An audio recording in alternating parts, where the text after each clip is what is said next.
like to introduce to you Dr. Smith.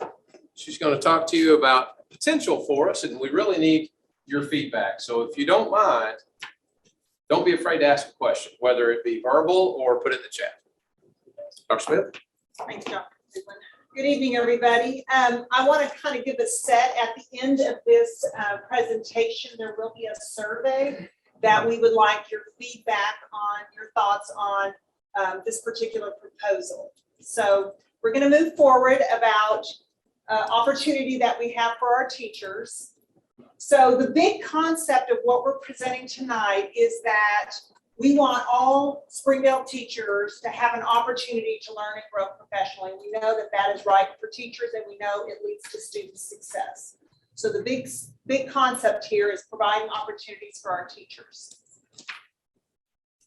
This saying, when teachers collaborate, they are stronger and they get better results for students than they do as individuals working in isolation. So the idea is that we want to have opportunities for teachers to work collaboratively together. So I want to give you a little bit of information. Our current realities, let me tell you what a CTM. CTM stands for Collaborative Team Meetings.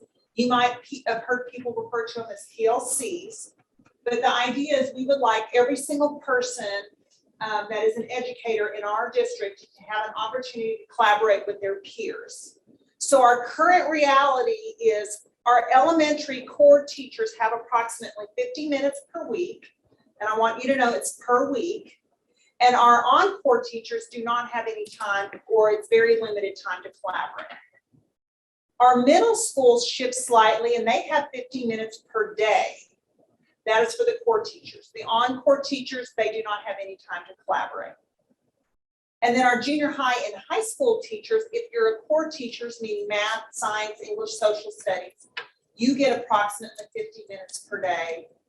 And if you're an elective teacher, then you don't get any collaborative time.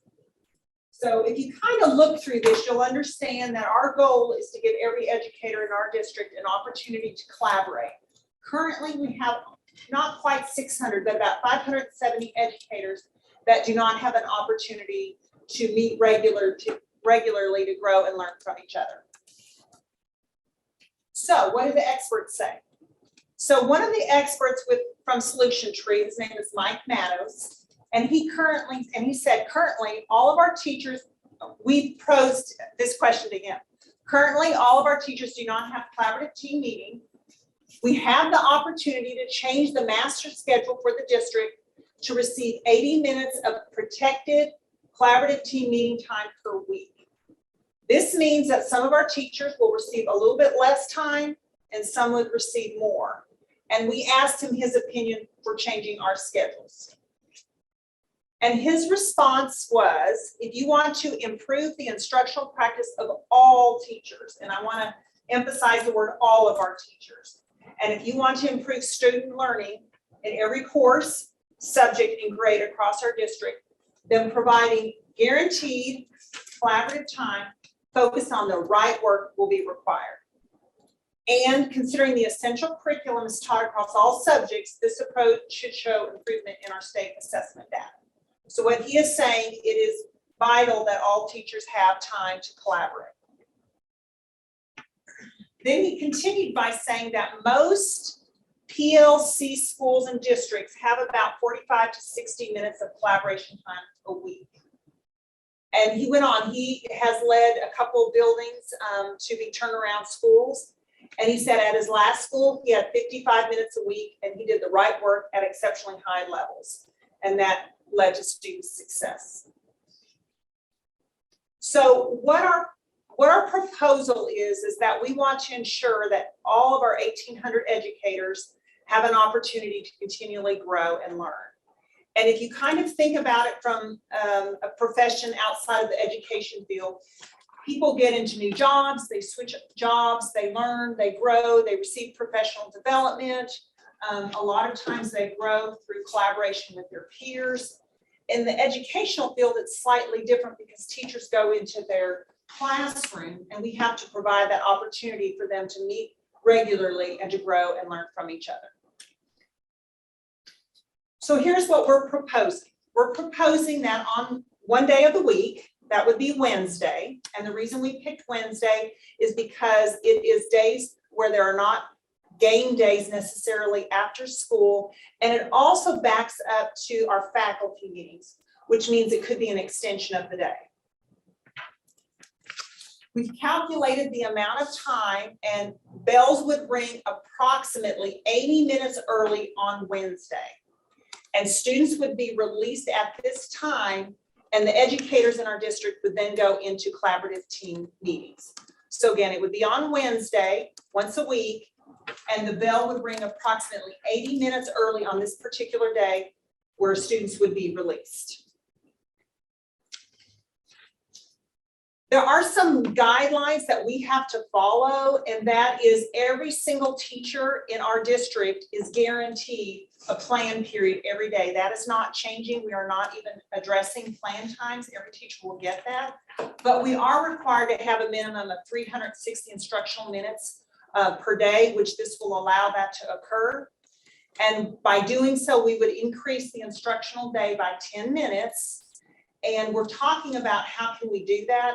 It would not be an extension of any teacher's contract. We have actually an extra 15 minutes built in to our schedules that would allow this to occur.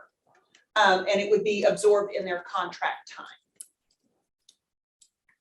So again, on Wednesdays, for 80 minutes, students would be released, teachers would go into collaborative team times.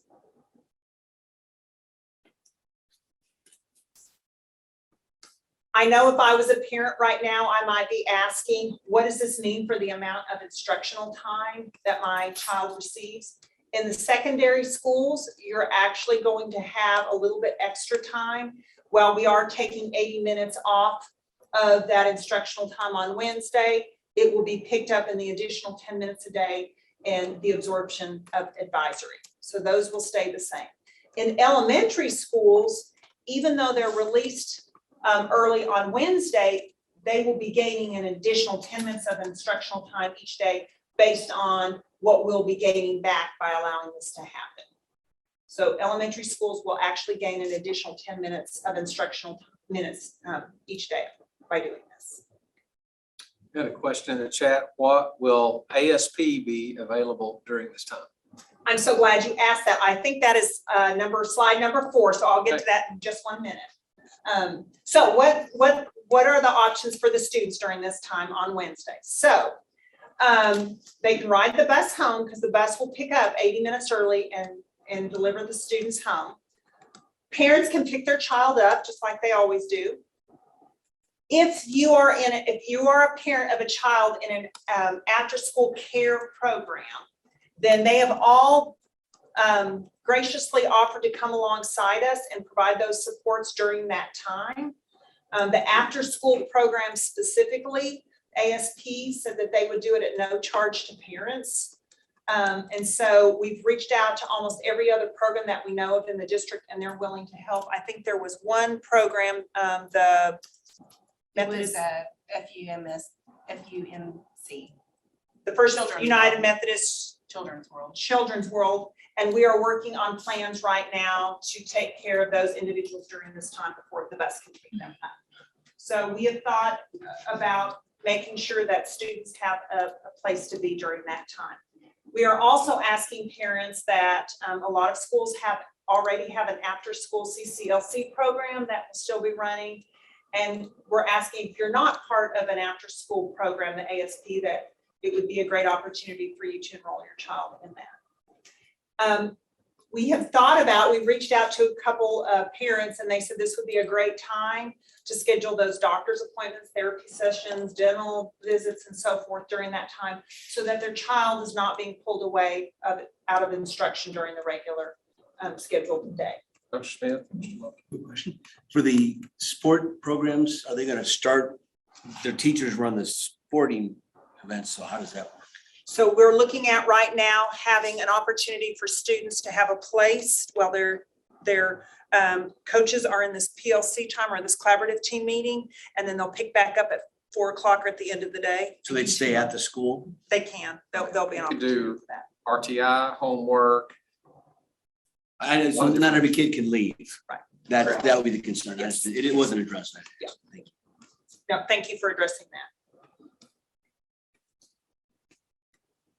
Okay, and the idea is there's so many opportunities as well. Our certified teachers, we've talked about those, but we also have counselors that would have an opportunity. Our instructional facilitators, our instructional specialists, believe it or not, our principals and our assistant principals have very limited time in which they can collaborate. So our goal is to give all our educators the time to collaborate. Again, I'll just say this, that ASP will be available on Wednesdays to families who utilize them at no additional cost. We do have a SOAR at Parson Hills and Jones, Doodlebugs, Temple Baptist Church, and they can accommodate the changes to the schedules for those families. So I know from a parent perspective, this part right here might be a little foreign, but while teachers are in this collaborative time, there is actually a process to the teaching and learning cycle. It is something that our teachers have been trained on. And so as we're talking about what this time looks like, this 80 minutes will be very targeted on the teaching and learning cycle and how do we support students and move students forward. So our time frame is we would like to send out a survey probably Wednesday of this week, get as much feedback as possible so we can pull the data together and then look at it as a district leadership team so we can share it with our school board members as well. So before I bring out the survey, I would love to hear any thoughts or address any questions you might have. Dr. Smith, you have a question in the chat that says, just making sure I understand the ASP option clearly. Will children who do not normally attend ASP be able to enroll on Wednesday only at no cost? So we're asking that if your child is not enrolled in an after-school program, that you do reach out to the after-school program. We've been working with Ms. Tucker, and she is very accommodating to support students and families in our district. One thing I did not address, and Dr. Cleveland has been very, very mindful of making sure that no student is left behind in any way, shape, or form, but our instructional assistants that we have in the buildings will still be on their regular contracted hour, and they will be there to offer support also for students in an RTI fashion or any type of academic fashion that students need. Dr. Smith, you mentioned that the days Monday, Tuesday, Thursday, Friday are 10 minutes longer. All 5 days are long. So they're all going to be consistent start-stop times. Well, they'll all be consistent start times, but Wednesday will get out 80 minutes early. So they'll all start but at an the same after-school time. activity, which is going to start should start consistently every day. Yes. Yes, you are correct. Yeah, I'm just thinking, you don't want days to go long. Well, let me say this. So I'm just going to use, if I am at a middle school, for instance, and my after-school program starts at 3, it's always going to start at 3, but on Wednesday, it might start a little bit earlier because we'll be getting out 80 minutes earlier. In this, yeah. Does that make sense? It's just the inconsistency is day to day. It'd be one of the concerns I would have, especially if it's a big variation. So, for example, we have a CCLC program at a number of our schools. That will still start at the scheduled time that it is Monday, Tuesday, Wednesday, Thursday, Friday. That in between time before it actually starts, they're going to provide opportunities for students prior to that to support them up until the time it can start.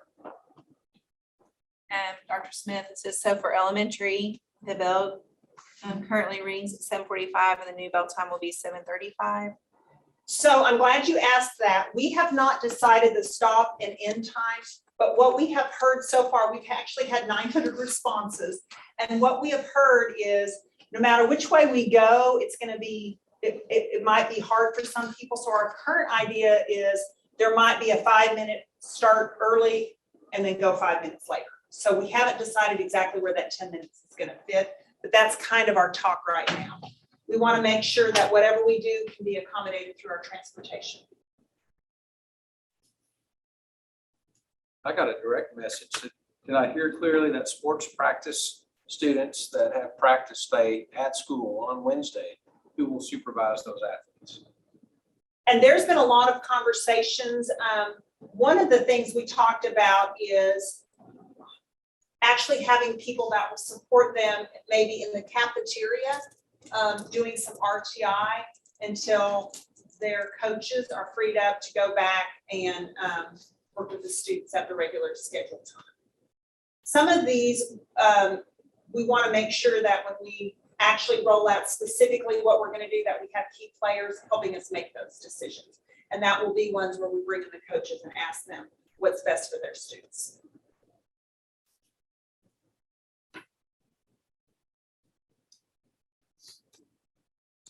Any additional questions?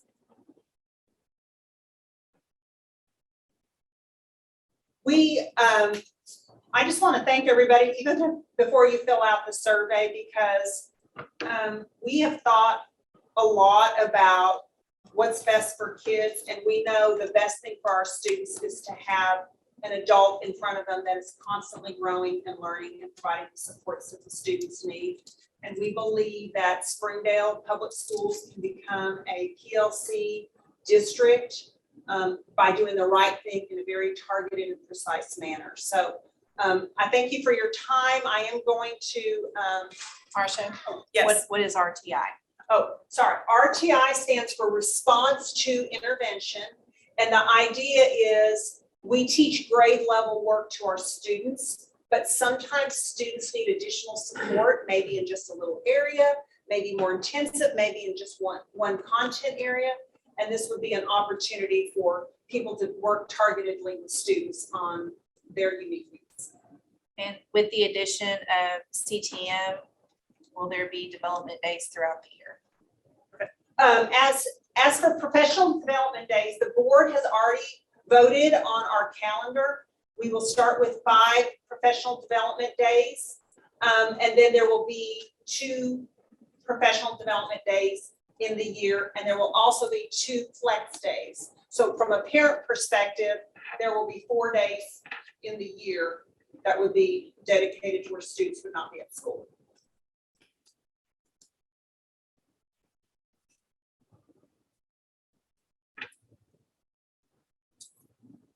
I want you to know that at any time you can reach out to the curriculum instruction team, Ms. Melissa Fink, Shannon Tisher, or Marcia Smith, and we will be more than happy to address any specific question that you have. This has not been something that's fast. We've actually been processing this for a long time and just had all the information now to bring it forward. So I am going to ask if you have a QR reader, if you could please take this. If not, I will get the link to you and just send it out to everybody on Patron Shelf. If you feel like you're not quite ready to do this because you have some questions, please feel free to ask them and then we'll send the link out. Thank you.